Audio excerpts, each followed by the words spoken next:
షర్మిలమ్మ గారు కూడా ఇవాళ బయటకు వచ్చారు. చంద్రబాబు నాయుడు గారికి ఎప్పుడు ఆపదుంటే చంద్రబాబు నాయుడు గారి కోసం షర్మిలమ్మ గారు కూడా బయటకు రావడం ఈ సర్వసాధారణంగా మారిపోయినటువంటి పరిస్థితులు ఈ రాష్ట్రంలో ఉన్నాయి. ఏపీసీసీ అధ్యక్షురాలుగా ఉన్నటువంటి షర్మిల గారు తన విధులను మర్చిపోతున్నారు. ప్రతిపక్షంలో ఉన్నటువంటి పార్టీ మీద విమర్శలు చేయడం వారికి సర్వసాధారణంగా మారిపోయింది. ఇవాళ షర్మిలమ్మ గారు మాట్లాడుతున్నటువంటి మాటలను కానీ ఒక్కసారి గమనిస్తే దయ్యాలు వేదాలు వల్లించినట్టుగా వారి మాటలు ఉన్నాయి. ఎంత దిగజారిపోతున్నారంటే షర్మిలమ్మ గారు ఎక్కడైతే విచక్షణారహితంగా, పాశవికంగా, కర్కశంగా వినుకొండలో హత్య చేయబడితే ఆ హత్య మీద స్పందించాల్సినటువంటి షర్మిల గారు స్పందించినటువంటి జగన్మోహన్ రెడ్డి గారి మీద, మా అధ్యక్షుల వారి మీద విమర్శలు చేయడం అనేది వారు ఎంత దిగజారుడు రాజకీయం చేస్తున్నారనే దానికి ఒక ఎగ్జాంపుల్గా మనం గమనించవచ్చు. వారు మాట్లాడుతున్నటువంటి మాటలు కానీ, వారు చేసేటటువంటి ఆరోపణలు కానీ చాలా ఆశ్చర్యాన్ని గురి చేస్తున్నాయి.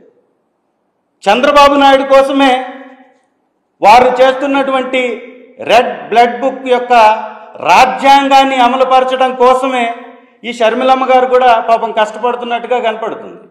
ఈ షర్మిల గారు మాటలను ఒకసారి గమనించినట్లయితే హత్యా రాజకీయాలు చేస్తూ వచ్చినటువంటి 30 రోజుల్లో 35 మంది ఆత్మహత్యలు చేసుకొని 32 మంది హత్య చేయబడి దాదాపు రోజుకి 2 నుంచి 5 మానభంగాలు జరుగుతూ వేల సంఖ్యలో దాడులు జరుగుతూ ప్రభుత్వ ఆస్తుల్ని 500 పైచిలకు ప్రభుత్వ ఆస్తుల్ని ధ్వంసం చేసి 490 ప్రైవేట్ ఆస్తుల్ని ధ్వంసం చేసి 2700 కుటుంబాలు ఈ రాష్ట్రాన్ని వదిలి పారిపోయేలాగా చేస్తున్నటువంటి ఈ ప్రభుత్వాన్ని మాట్లాడడానికి మాత్రం వారికి నోరు రావట్లేదు.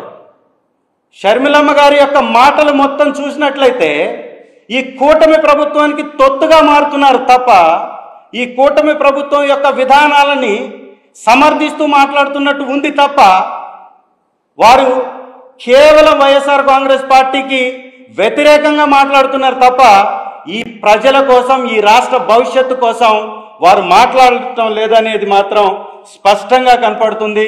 వారి విధానం చాలా స్పష్టం. ఈ రాష్ట్రంలో జరుగుతున్నటువంటి హత్యా రాజకీయాలకి మళ్ళీ గతంలో జరిగినటువంటి వివేకానంద రెడ్డి గారి హత్య కేసుకి ముడిపెట్టి మాట్లాడడం అనేది వారి దిగజాడు రాజకీయానికి పరాకాష్ట. ఇవాళ వైఎస్ వివేకానంద రెడ్డి గారి హత్య కేసుని ఎంక్వైరీ చేస్తుంది ఎవరు? సెంట్రల్ గవర్నమెంట్లో ఉన్నటువంటి ఎన్డీఏ ప్రభుత్వం. ఎన్డీఏ ప్రభుత్వానికి కూటమిగా ఉన్నటువంటి తెలుగుదేశం ప్రభుత్వానికి మీరు మద్దతు ఇస్తున్నారు అంటే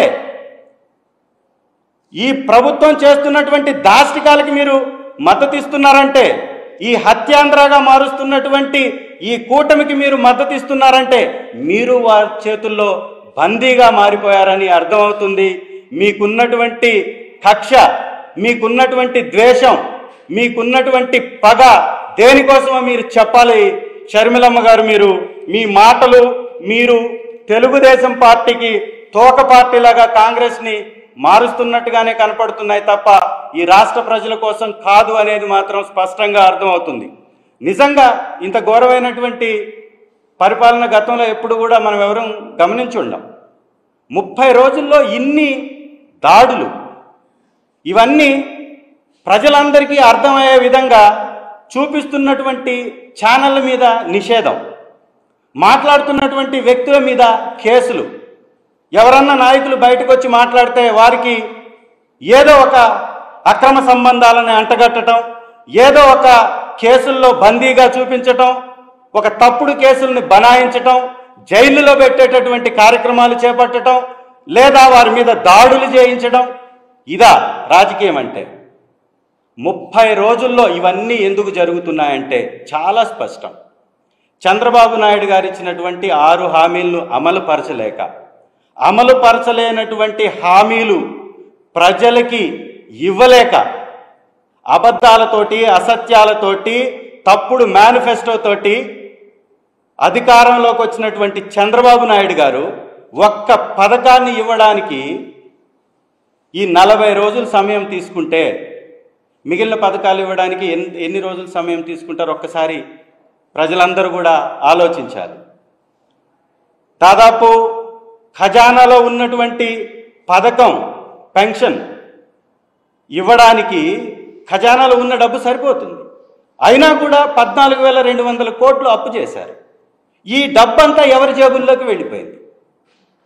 75 లక్షల టన్నుల ఇసుక మా ప్రభుత్వం దిగిపోయే కాలానికి ఆ యొక్క డంపింగ్ యార్డ్స్లో ఉంటే, వీరి ప్రభుత్వం శ్వేతపత్రాల పేరుతోటి అబద్ధపు పత్రాలని ప్రచారం చేస్తూ చెబుతూ 40 లక్షల టన్నుల ఇసుక మాత్రమే స్టాక్ యార్డుల్లో ఉందని వారు చెప్పారంటే, మిగిలినటువంటి 35,000 లక్షల టన్నుల ఇసుక ఎవరి ఖాతాల్లోకి వెళ్ళింది? ఎవరు తరలించేశారు? ఏ దుర్మార్గులు దోచుకున్నారు? ఏ దోపిడీదారులు ఈ మొత్తం ఇసుకని తినివేశారు? ఇది కూడా బయట పెట్టాల్సినటువంటి అంశం. చంద్రబాబు నాయుడు గారు పూర్తిగా పరిపాలన చెయ్యలేక, పరిపాలన చేతగాక, ఈ పథకాలు ఇవ్వలేక ఈరోజు వారు ఓటాన్ బడ్జెట్ ప్రవేశపెడుతున్నట్టుగా కూడా ప్రకటించారు.